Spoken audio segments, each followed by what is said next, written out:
We are right in the heart of Europe, in the Alpine region.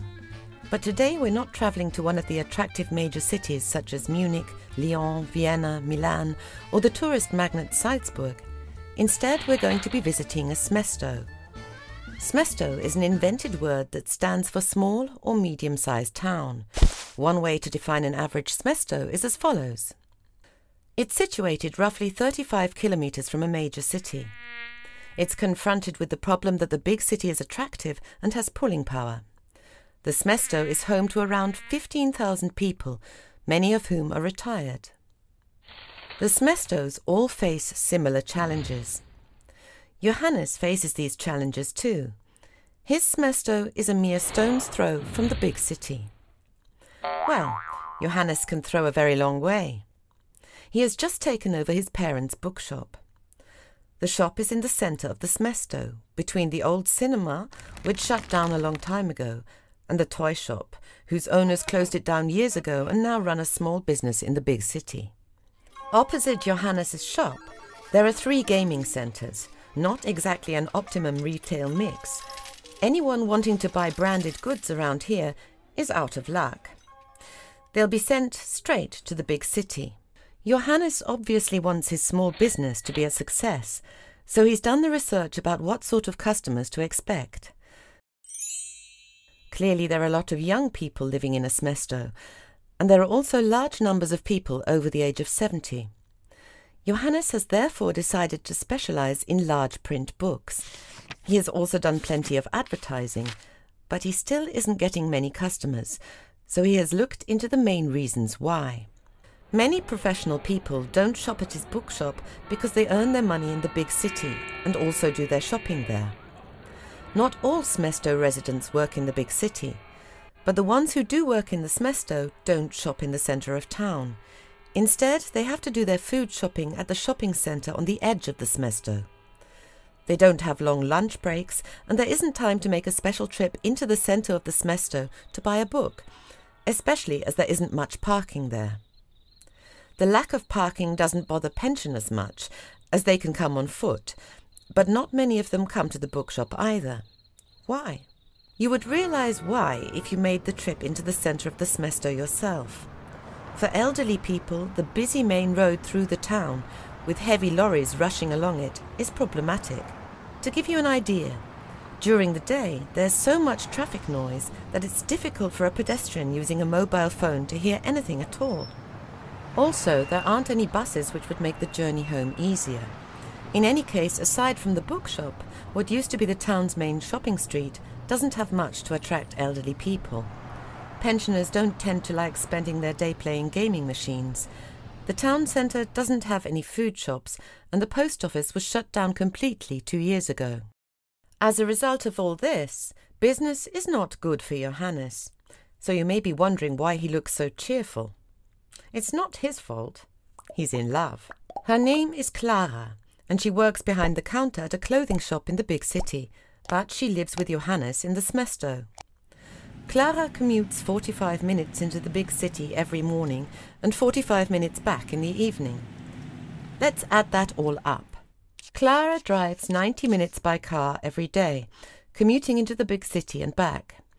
That's 21,240 minutes a year. Or, to put it another way, 14 days and 18 hours. Commuting costs not just time, but money.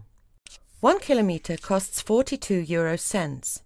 Commuting 70 kilometres costs Clara 29 euros 40 cents every day. That's nearly 7,000 euros a year. It's crazy. But Clara wouldn't be able to find a job working in a clothing store in the smesto. There aren't any clothing stores, as the young people who live in the smesto prefer to drive to the big city to shop. In fact, Clara herself does all her shopping there. It's fortunate that Clara is a good cook, as the choice of restaurants in the smesto is very limited. Aside from the 2 kebab shops, all there is an inn that hasn't been renovated since the 1970s. And because there aren't any stylish restaurants or bars and there's no theatre, there's a sense that in the evenings the smesto simply shuts down altogether. This is miserable for the young people living there. If you want to go out and have fun, well, you guessed it, you have to go to the big city. So, This is how things are in a semester. Large numbers of commuters, not much parking, poor retail mix, unattractive to young people, annoying through traffic. Many of the shops have closed down. An example of a semester where you might find Johannes living is Bad Vöslau near Vienna or Straßwalchen, not far from Salzburg. In Europe as a whole, Johannes is by no means alone in his situation. In France, there are a number of Johanneses, who are of course called Jean. One of them lives in Neuville, which is, yes, a semester near Lyon. You'll find another Jean in Lure, near Montbéliard. In Slovenia, Johannes is called Janitz. He lives in Koper, near Trieste. The German Johannes goes by the name of Hansi and lives in a sort of double semester, namely Garmisch-Partenkirchen, not too far from Munich. The Italian Johannes is known as Giovanni. There's one living in Darfo Barrio Terme, a semester near Milan, a metropolis which also doesn't make things easy on the semester Voghera, where you'll find another Giovanni. You'll find a similar situation in any of Europe's semesters. Depressing. At this point, you'll definitely say what everyone says when several people are confronted with the same situation. A problem shared is a problem halved. Exactly. But there's a better way of putting it. Wouldn't it be great if everyone worked together to make the semesters flourish again, so that Clara wouldn't have to commute anymore and Johannes could run a successful small business? The magic words are, together we're strong.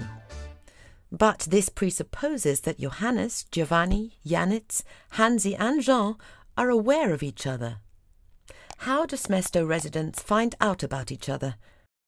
Yes, naturally you already know the answer. Inusité. You're not watching this film by accident, but because you want to know, or because someone wants to make sure you know what inusité actually is. Okay, let's take a look. Don't worry, I'm not going to get bogged down in detail explaining that Inusité is a European Union-financed Alpine region community project. I prefer to keep such things to myself. But let's take a look at what Inusité does.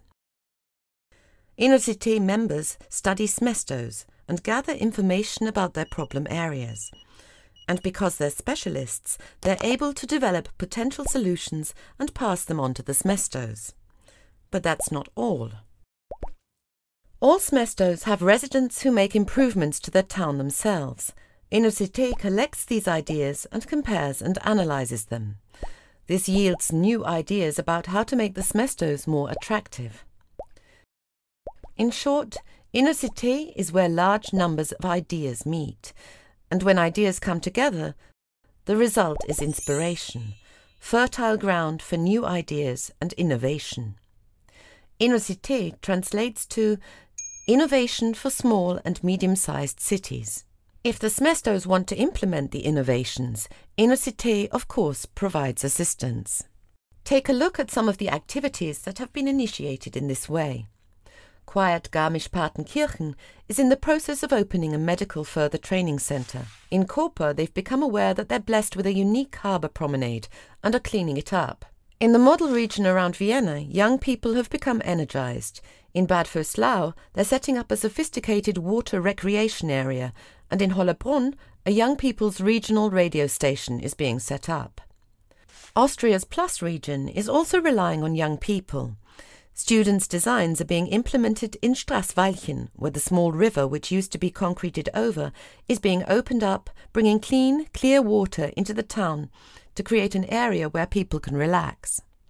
In Neuville, an underground rubbish removal system has been set up. Rubbish gets deposited in cheerful-looking containers, which helps keep the streets clean. In Darfo Barrio Terme, dilapidated building frontages have been put in the hands of sponsors who smarten them up to make the place look more memorable. Great, huh? Presumably you're now hoping the Inusité project has a long and fruitful existence. Actually, it won't. Inusité has a further objective, to render itself obsolete. Over the past 3 years, Inusité has successfully created a network of semesters.